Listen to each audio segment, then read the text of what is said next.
ഈ ബജറ്റിലെ ഏറ്റവും വലിയ ആകർഷണങ്ങളിലൊന്ന് national large optical infrared telescope ആണ്.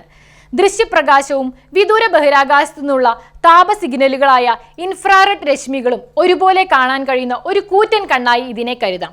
ഇത് സെഗ്മെന്റ് മിറർ ടെക്നോളജി ഉപയോഗിക്കുന്നതിനാൽ, അതായത് ചെറിയ കണ്ണാടികൾ ചേർത്തുണ്ടാക്കിയ ഒരു വലിയ തേനീച്ചക്കൂട് പോലെ പരമ്പരാഗത ഏക കണ്ണാടി ടെലിസ്കോപ്പുകളേക്കാൾ വളരെ വലുതും ശക്തവുമാകാൻ ഇതിന് കഴിയും. അടുത്ത് ലഡാക്കിലെ പാങ്കോങ് തടാകത്തിന് സമീപം ആസൂത്രണം ചെയ്തിരിക്കുന്ന നാഷണൽ ലാർജ് സോളാർ ടെലിസ്കോപ്പ് ആണ് ഇത് ദൂരെയുള്ള നക്ഷത്രങ്ങളെ നോക്കാനല്ല, മറിച്ച് നമ്മുടെ സ്വന്തം സൂര്യനെ പഠിക്കാനാണ്.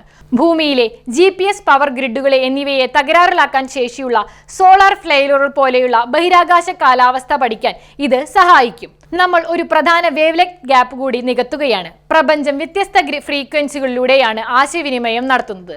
പൂനെയ്ക്ക് സമീപമുള്ള ജെയിൻ മെട്രിവേവ് റേഡിയോ ടെലിസ്കോപ്പ് വഴി ലോ ഫ്രീക്വൻസി റേഡിയോ തരംഗങ്ങളാൽ ഇന്ത്യ ഇതിനകം തന്നെ ലോക നേതാവാണെങ്കിലും നമുക്കൊരു സബ് മില്ലിമീറ്റർ ടെലിസ്കോപ്പിന്റെ കുറവുണ്ടായിരുന്നു. കട്ടിയുള്ള പ്രപഞ്ചധൂളികൾക്കിടയിലൂടെ നോക്കി പുതിയ ഗ്രഹങ്ങൾ ജനിക്കുന്ന നഴ്സറികളായ പ്രോട്ടോസെല്ലാർ ഡിസ്കുകൾ കാണാനുള്ള ഏക മാർഗം ഈ പ്രത്യേക തരംഗ ദൈർഘ്യമാണ്.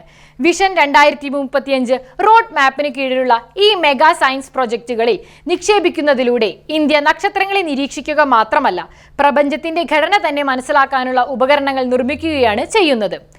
ആദിമ പ്രപഞ്ചത്തിന്റെ ഏറ്റവും വ്യക്തമായ കാഴ്ച ലഭിക്കുന്നതിന് സൗരയൂഥത്തിൽ എവിടെയെങ്കിലും ഒരു ടെലിസ്കോപ്പ് സ്ഥാപിക്കാൻ നിങ്ങൾക്ക് കഴിയുമെങ്കിൽ നിങ്ങൾ അത് എവിടെ സ്ഥാപിക്കും? എന്തുകൊണ്ട്?